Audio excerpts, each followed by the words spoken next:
Due to restrictions placed by the University of Florida in spring 2019, a few Panhandle row crop agents began discussing the future of winter crop programs for farmers and how to hold them.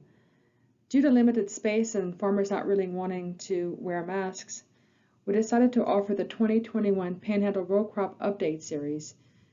In this program, we connected producers virtually to research from 3 land-grant institutions, namely Auburn, Florida, and UGA. Our farmers generally have representation from these different specialty groups, but in our presentation, we sought to expand the amount of information provided into 4 different sessions. One session focused solely on cotton, one on corn and soybeans, and one on peanuts. As extension agents, we were concerned that the Zoom program would not reach very many farmers, but we did set out some good objectives to hopefully pull producers in. The first thing is we hope to get between 125 to 200 producers and industry personnel with emphasis on row crop management practices and acquiring skills related to integrated pest management and pest management practices to participate in our program. We want at least 80% of the participants to increase knowledge in one or more of those areas, and at least 50% of the participants to adopt behavior changes in one or more of those areas.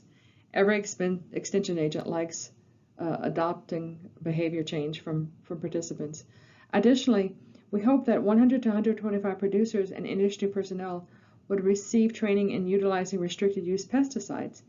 80% of the participants would receive certification or recertification through FDACs and would be measured by the amount of people who received CEUs.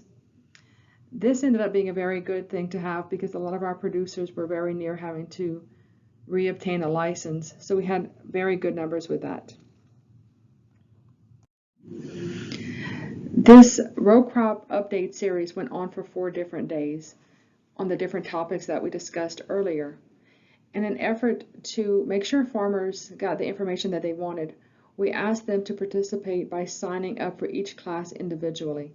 This also helped us with CEUs and being able to answer questions specifically for our FDAC CEU folks. Each session had several video presentations and often some live components with specialists and company representatives talking. In particular, the cotton and the corn soybean meetings had updates from seed representatives. This is a very integral part of our normal production meetings on normal years, so we wanted to give time for the specialists from those companies to be able to talk to the farmers and give some detailed information about the projects they had going on in our counties. The project was partially funded through UF administration, and we also had a lot of support from Auburn and Tifton, with the specialists there being willing to talk for a given amount of time and share the information that they usually would in person. We are very thankful to Zoom and all the resources that we had to be able to make this series open to all of our farmers. Teaching methods for this program relied heavily on technology. Due to COVID-19, we were unable to meet in our normal large gatherings throughout the growing season, so instead we planned 4 weekly seminars throughout the month of February. We had 1 meeting a month, ranging from cotton production, peanut production, corn and soybean production, and precision ag. So each of these events focused on a specific commodity, and we had extension specialists from Auburn, Florida, and Georgia speaking on a broad range of topics from pest management to variety selection, as well as precision ag equipment and chemical applications. This program was a collaborative effort between 5 extension agents in the Florida Panhandle. Over a series of 4 months, we planned and executed several videos with extension specialists from the University of Florida, the University of Georgia, and Auburn University. On the bottom center part of the poster, you can see the table outlining what each of our agents have done, ranging from coordinators to the online and YouTube web resource people. Program results and outcomes were measured in several ways. The first way were through the use of surveys. During each of the weekly sessions in the month of February, a series of questions would pop up, where growers would answer related to knowledge gain, anticipated change, and expected cost reductions from an anticipated change.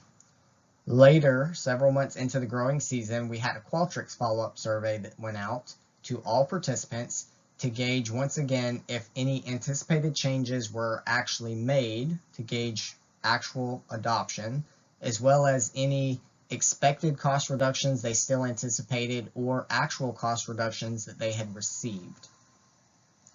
Another way that we gauge the results and the impact of this program was through 24 YouTube videos that we created and played throughout the month of February, which we created a web page for and housed all of these videos where producers could go in after the fact and reference these for notes as well as production advice when some of them were more relevant throughout the growing season. An example would be weed control talks that were given in February when the grower would actually need them, say, June. So they could go back in several months later when it was something that they were trying to find or handle, and they could reference those videos. We also had pesticide applicators for the state of Florida that needed to earn continuing education units, or CEUs, for their pesticide license. 263 applicators got CEUs as a result of this series, and we had 15 people with a CCA license, a Certified Crop Advisor, earn CEUs as well. General survey data collected from our preliminary baseline was that 99% of respondents, 229, reported knowledge gain. 168 people, or 72% of respondents, anticipated a practice change as a result of information shared during this meeting. 11 people, or 26% of survey respondents, expected cost reductions from making a change. 16 people, or 37% of respondents, actually made changes after they attended our crop meeting last year in 2020. And then 19 people, or 44% of survey respondents, reported actual cost reductions as a result of making changes from attending the 2020 meeting. And so we're hoping that the data we're currently aggregating for our late summer survey will show a continued increase for 2021 as a result of our virtual series. In conclusion, we were very successful with this 4-part series and reaching a diverse clientele base who are usually difficult to interact with regarding virtual and online meetings. Normally, we run into issues with internet speed, bandwidth, rural areas, and just producers in general not being comfortable with technology. They would prefer to be in person where they can do something hands-on and physically talk and interact with people.